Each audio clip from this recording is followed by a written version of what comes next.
Ya, baik. Suara saya terdengar ya, Mbak? Terdengar, Mas. Oh ya, baik. Saya izin share screen dulu. Silahkan, Mas. Oke, sudah muncul ya. Sudah terlihat. Eh, ya, baik. Jadi pada artikel topik kali ini akan membahas mengenai external social network and earning management. Ini dari jurnal Top Tier The British Accounting Review gitu ya. Terbitan terbaru 2022. Nah, berikut highlight dari penelitian ini. Jadi penelitian ini itu memeriksa gimana jejaring sosial eksternal eksekutif puncak dan juga direktur itu mempengaruhi earning management di perusahaan mereka. Nah, penelitian ini tuh menemukan bahwa perusahaan yang terkoneksi dengan baik atau well connected ini lebih agresif dalam mengelola pendapatan melalui accrual dan real activities, dan hasilnya itu kuat setelah mengendalikan internal eksekutif social ties. Nah, menggunakan pendekatan DID juga atau different different, penelitian itu menemukan bahwa earning management itu menurun setelah eksekutif atau direktur yang dia itu terkoneksi secara sosial itu meninggal. Nah, analisis tambahan ini menunjukkan juga bahwa koneksi yang apa ya ada atau yang ditempa gitu ya oleh pengalaman kerja profesional masa lalu itu memiliki dampak yang lebih besar pada earning management jika dibandingkan dengan koneksi yang ditempa atau melalui pendidikan dan aktivitas sosial lainnya. Nah, selain itu, jejaring sosial CFO ini juga memiliki pengaruh yang lebih besar terhadap earning management daripada jejaring sosial atau apa namanya social network dari CEO. Nah, pada akhirnya penelitian ini itu mengeksplorasi mekanisme yang mendasari dan menemukan bahwa perusahaan yang terhubung secara sosial satu sama lain itu menunjukkan lebih banyak kesamaan dalam manajemen laba daripada perusahaan yang tidak terkoneksi atau berbagi koneksi gitu ya. Dan yang kedua, lebih banyak perusahaan yang terhubung cenderung tidak menimbulkan accounting restatement. Nah, secara kolektif, temuan ini menunjukkan bahwa adanya social network eksternal di eksekutif puncak dan juga direktur ini merupakan penentu penting dari manajemen laba berbasis akrual dan juga real activities. Nah, jadi kita mulai dari intro paper ini. Jadi pada awalnya apa namanya paper ini mengambil latar belakang dari social network yang dibentuk oleh individu atau di sini disebut nodes dan juga koneksi atau links. Nah, posisi nodes dalam network eh, itu tidak sama dan mereka itu mendapatkan kekuatan atau power gitu ya ketika terhubung atau link ke lebih banyak individu. Jadi dari network individu dari individu itu akan terkoneksi dengan individu yang lainnya gitu. Nah, posisi kuat seperti ini itu dianggap sentral dalam social network dan memiliki setidaknya dua implikasi eh, yang melatar belakangi terjadinya manajemen laba atau earning management ini. Nah, yang pertama, social network itu mempromosikan difusi ide dan memungkinkan individu yang bernetwork atau yang apa ya, yang berjejaring ini, yang terkonek gitu ya, untuk belajar secara representatif gitu ya dari pengalaman satu sama lain gitu. Nah, sentral individu itu memiliki akses ke lebih banyak informasi dan sumber daya untuk memfasilitasi manajemen laba daripada individu non-sentral. Nah, maksudnya sentral individu adalah individu-individu yang ya mereka itu terkoneksi gitu dengan individu yang lainnya dan um, apa ya mewakili ya kan menjadikan promote difusi ide-ide mereka dan juga bertukar informasi dan lain sebagainya gitu. Nah, sehingga dia itu seperti memiliki privilege gitu ya untuk mengakses lebih banyak informasi karena punya koneksi gitu ya istilahnya. Nah, yang kedua, sentral individu ini menghadapi potensi biaya yang lebih rendah yang dihasilkan dari manajemen laba karena mereka dapat memperoleh bantuan finansial dan non-finansial dari koneksi sosial mereka dalam menutupi aktivitas mereka atau mengurangi konsekuensi negatif jika aktivitas tersebut terungkap. Jadi ya ini seperti dugaan paper ini ya. Jadi ketika mereka sudah terkoneksi, apa namanya, punya koneksi banyak gitu, potensi bahayanya itu juga bisa lebih rendah karena mereka terkoneksi gitu secara individu dengan orang. Nah, sehingga mereka juga punya kesempatan lebih besar gitu ya dalam memperoleh bantuan baik finansial maupun non finansialnya gitu dan dapat juga mengcover ketika perbuatan apa ya konsekuensi negatif ketika manajemen laba itu terungkap atau apa ya diketahui atau lain sebagainya kan sebenarnya manajemen laba itu ada dua jenis ya yang oportunistik dan juga apa satunya yaitu kemudian untuk hypothesis development-nya, di sini penelitiannya sebenarnya quite simple. Dia hanya punya satu hipotesis, tapi nanti berkembang ya.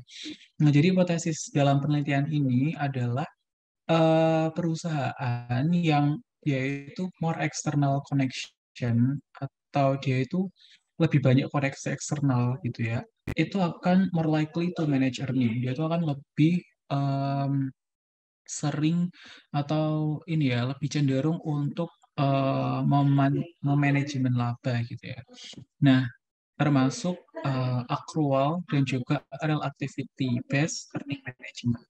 Nah, kemudian peneliti ini membagi part apa external connection-nya ini based on di hipotesis 1A-nya ini adalah external work related connection. Nah, di sini adalah relasi dari pekerjaan gitu ya. Nah, yang hipotesis H1B-nya ini dari educational related connection, jadi dari pendidikan, dan yang H1C-nya ini dari social related connection. Nah, untuk metodenya, jadi penelitian ini menggunakan biografi dari 190.232 eksekutif dan direktur puncak di perusahaan yang terdaftar di Amerika dari Bordeaux periode 2000 sampai 2017. Cukup banyak ya, 18 tahun. Penelitian ini juga membangun hubungan sosial ini berdasarkan pengalaman kerja profesional mereka di masa lalu, lalu pendidikan dan juga aktivitas sosial. Nah, seperti yang di apa namanya pisahkan gitu ya tadi di hipotesis A, B, C-nya tadi. Nah, peneliti kemudian juga menggabungkan link individu di tingkat perusahaan untuk membentuk social network bagi perusahaan dalam penelitian ini. Nah, the key measure-nya adalah centrality, itu merupakan jumlah total social network connection yang dimiliki perusahaan dengan perusahaan lain dalam network. Nah, semuanya sama, semakin banyak koneksi yang dimiliki perusahaan, semakin terhubung dan semakin sentral dalam jaringan. Jadi, ya semakin koneksinya banyak gitu ya, maka dia akan semakin terkoneksi dan semakin sentral itu. Nah, makanya centrality ini terbentuk. Nah, kemudian peneliti ini juga membangun langkah-langkah untuk manajemen laba berbasis akrual dan realnya ini mengikuti Deco, Kotari, dan juga Cohen dan Zarawin. Nah, untuk pengukuran accrual based earning management-nya, peneliti ini menggunakan Kotari, ya, seperti yang dibilang sebelumnya tadi, Deco dan juga Kotari. Sebenarnya ini sebenarnya menggunakan Deco, tapi kayak dimodifikasi dari apa namanya, dimasukkan ROA yang mana itu menggunakan model Kotari gitu ya. Jadi seperti itu modelnya. Kemudian juga menggunakan modelnya Cohen dan Zarawin 2010. Nah, sementara itu untuk real earning management-nya, penelitian ini menggunakan Cohen dan Zarawin ini kan dalam penelitian ini menggunakan 3 matriks untuk study real earning management dari abnormal cash flow, discretionary production product, dan juga discretionary expense. Nah, jadi estimasi atau rumus yang digunakannya itu untuk real earning management itu seperti ini. Nah, kemudian hasilnya penelitian ini menemukan bahwa perusahaan dengan lebih banyak koneksi eksternal itu lebih agresif dalam mengelola pendapatan melalui accrual dan real activity-nya. Nah, regresi utama penelitian itu menunjukkan bahwa peningkatan satu standar deviasi dalam sentralitas jejaring sosial itu dikaitkan dengan peningkatan 4,8% dalam accrual discretionary dan juga peningkatan 5% dalam manajemen variable. Nah, jadi ketika meningkat apa ya deviasinya itu ketika semakin sentral maka peningkatannya cukup besar gitu ya. Nah, hasilnya itu juga kuat untuk ukuran yang berbeda dari sentralitas dan manajemen laba serta mengendalikan ikatan sosial internal antara manajemen dan juga direktur perusahaan. Nah, untuk mengatasi masalah endogenitas, seperti bias variabel yang dihilangkan, peneliti ini menggunakan apa ya, kematian ya, maksudnya kayak ketika eksekutif puncaknya itu sudah meninggal gitu ya, dan juga sebagai apa namanya eksogen ke apa namanya jejaring sosial. Jadi ketika apa namanya terjadi hal tersebut, bagaimana efeknya ke regresi utama gitu ya. Nah, dalam spesifikasi difference ini peneliti menemukan bahwa besarnya manajemen laba itu menurun setelah eksekutif atau direktur perusahaan yang terhubung secara sosial itu meninggal. Jadi memang ketika terjadi terputus gitu ya koneksi setelah sudah meninggal or something itu karena koneksi itu ya mungkin bisa diwariskan tapi biasanya tiap orang kan berbeda gitu ya. Nah, di sini ketika di apa namanya eh, masukkan variabel ketika sudah meninggal dan koneksinya sudah ter apa ya ganggu gitu ya. Ini membenarkan bahwa perusahaan yang diposisikan secara sentral ini mengeksploitasi keuntungan gitu ya jejaring sosial mereka untuk memfasilitasi manajemen labanya. Nah, ini beberapa variabel penelitiannya. Di sini dependent variabelnya ada discretionary accrual yang compute using modified Jones model, termasuk including LACROA juga. Lalu ada juga nanti di penelitiannya juga menggunakan abnormal cash flow from operating, lalu production cost. Ini mengikuti yang modelnya Cohen tadi ya. Kemudian real earning management index-nya ini adalah combine dari real earning management activity, kemudian RM1 dan RM2. Ini combine for real earning management activity mengikuti modelnya Cohen, Zarowin, dan juga Zhang itu. Kemudian ada financial restatement juga di sini variable dummy ya ketika terjadi restatement. Lalu untuk social network measures-nya ini ada degree centrality, ini adalah jumlah dari uh, a link of firm. Jadi kayak koneksi apa ya perusahaan gitu ya dengan perusahaan yang lainnya dalam satu jejaring gitu. Kemudian ada normalized degree, ini jumlah all link firm yang dengan ini tapi dibagi dengan jumlah company dalam network itu.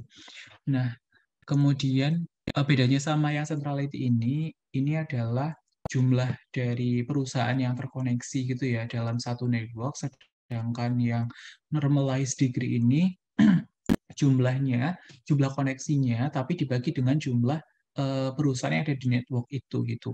Jadi misal dalam perusahaan itu ada 10 network, nah dan perusahaan itu terlink ada 4, berarti 4/10 gitu. Kemudian betweenness centrality.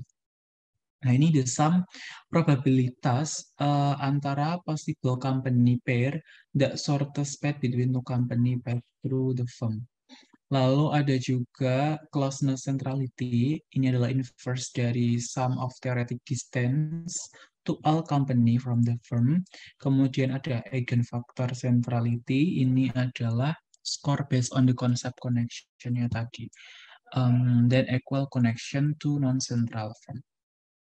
Lalu ada N-score juga, ini ada average size adjusted quantiles, kemudian ada network index, ini ada binary gitu ya.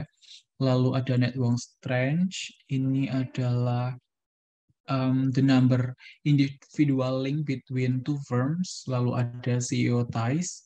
CEO ties ini adalah jumlah dari CEO outside yang terkoneksi dengan eksekutif direktur untuk semua firm, lalu CFO ties, kemudian ada CEO direct sama director ties, jadi CEO dan board membernya dalam firm ini terkoneksi, lalu CFO director ties, kemudian ada CEO CFO director ties. Jadi cukup beragam sekali ya variabel independen dari penelitian ini.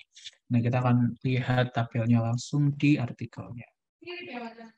Nah, di sini pada tabel pertama ini adalah deskriptif statistiknya.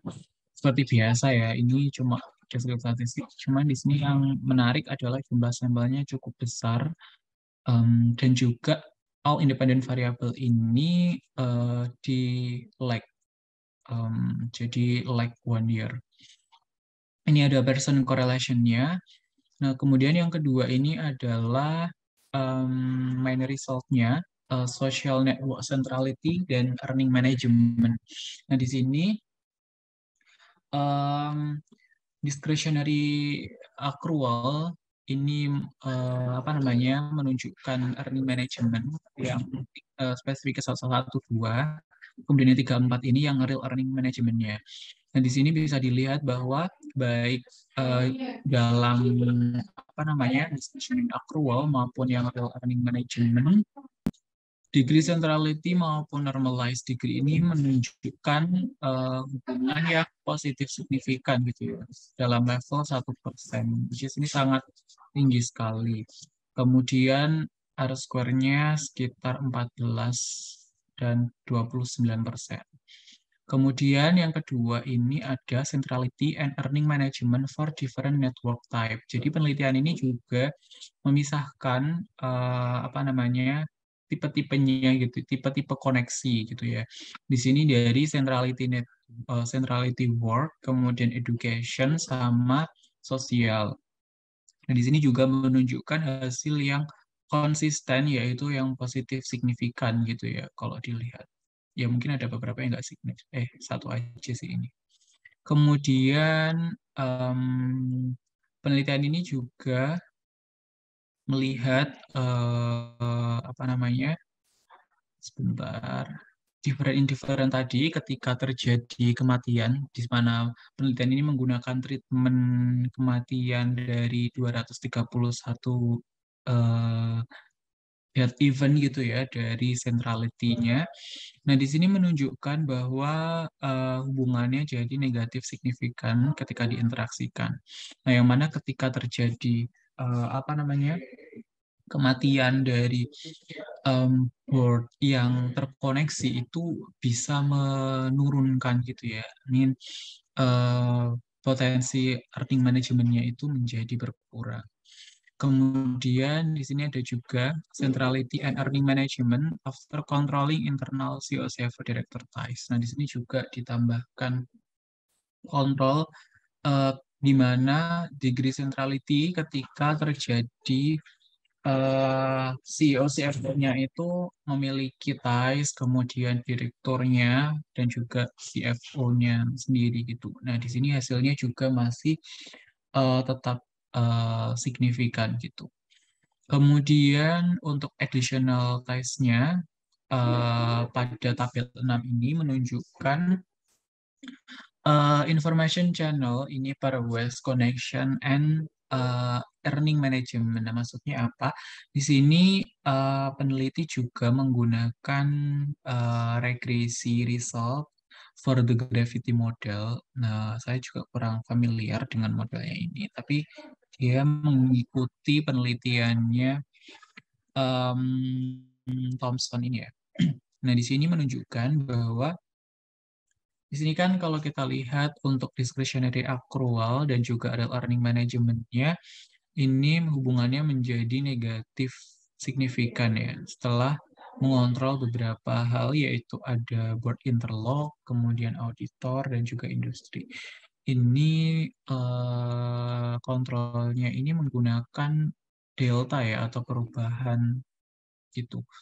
Jadi sepertinya ini modelnya em, cukup ini ya untuk memberikan wawasan baru gitu jika dikontrol dengan beberapa hal ini. Nah, kemudian yang tabel 7 ini ada expose cost channel. Nah, di sini melihat bagaimana probabilitasnya ketika terjadi financial restatement. Nah, di sini ada linear probability dan juga logit model. Nah, di sini bisa dilihat eh, apa namanya degree centrality-nya menjadi hubungannya negatif signifikan.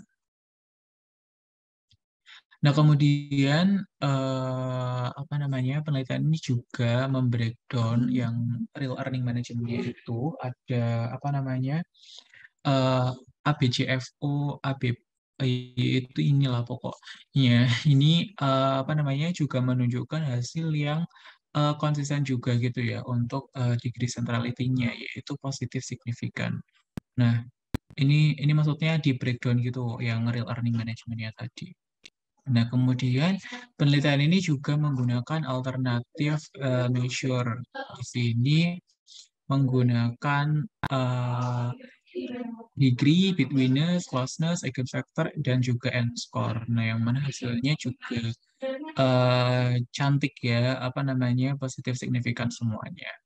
Nah, kemudian pada panel B juga menunjukkan alternatif measure for real earning management. Jadi ini Dillon atau di natural logaritma dan juga menggunakan RM1 sama RM2 tadi. Dan hasilnya juga konsisten yaitu positif signifikan. Kemudian sign earning management measure. Ada apa namanya post DA, negatif DA, post RM dan juga negatif RM. Em, ini dilihat apa namanya tanda atau positif negatifnya dari discretionary accrual dan juga real earning management gitu ya. Dan hasilnya juga akan positif signifikan ketika eh, discretionary accrual-nya itu positif. Jadi ketika eh, ininya apa namanya discretionary accrual-nya positif, maka degree centrality-nya juga akan meningkat gitu hubungannya ini. Namun untuk yang negatif DA ini hubungannya terbalik. Kemudian ada juga CEO CFO Social Network and Earning Management. Nah, di sini peneliti juga meregresi CEO TIES dan CFO TIES dan hasilnya juga sama positif signifikan gitu. Nah, ada yang terakhir ini ada moderating effect of CEO incentive. Ini apa namanya? Ketika terjadi apa ya? Ketika ada insentif CEO ini apakah akan berubah gitu ya? Ternyata eh, tetap sama bahwa apa namanya? Ini tetap apa namanya? Change atau dia itu memperkuat gitu ya sebesar eh, apa namanya? Dengan 0,001 dan 0,024 gitu. Lalu ada juga sensitivity analysis excluding SOA, Financial Crisis, and Dodd-Frank Act. Ini juga em, ini sepertinya pecah sampel based on tahun ya. Ketika apa namanya eh, excluding SOA, kemudian ada Financial Crisis 2008, makanya ini sampai 2027 aja dan juga Frank Ed ini aku saya kurang paham ini maksudnya ada aturan apa gitu di situ. Tapi di sini hasilnya juga tetap signifikan positif. Kemudian ada sensitivity analysis for survival business, kemudian ada controlling for corporate governance karakteristik. Di sini ada D-index gitu ya dan macam-macam dan hasilnya juga masih sama positif signifikan. Jadi itu kesimpulannya adalah bahwa eh, balik lagi bahwa memang penelitian ini itu menunjukkan bahwa semakin banyak koneksi yang dimiliki oleh board itu akan menunjukkan eh, apa namanya earning management gitu ya, baik dari accrual maupun dari real activities itu. Nah, ini menjadi sangat penting untuk diperhatikan oleh regulator. Baik, mungkin sekian presentasi dari saya kembalikan ke moderator.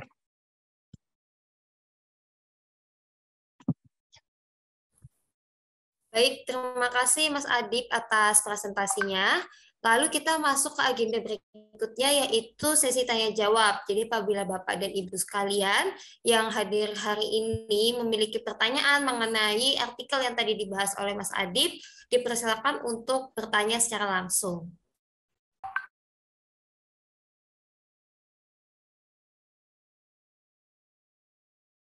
Baiklah, apabila tidak ada pertanyaan dari penjelasan yang tadi sudah Mas Adi lakukan, maka acara pada sore hari ini bisa saya tutup.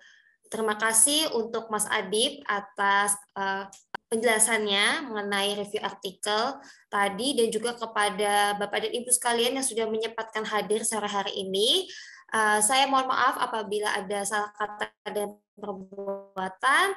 Saya akhiri acara ini. Selamat sore. Wassalamualaikum warahmatullahi wabarakatuh.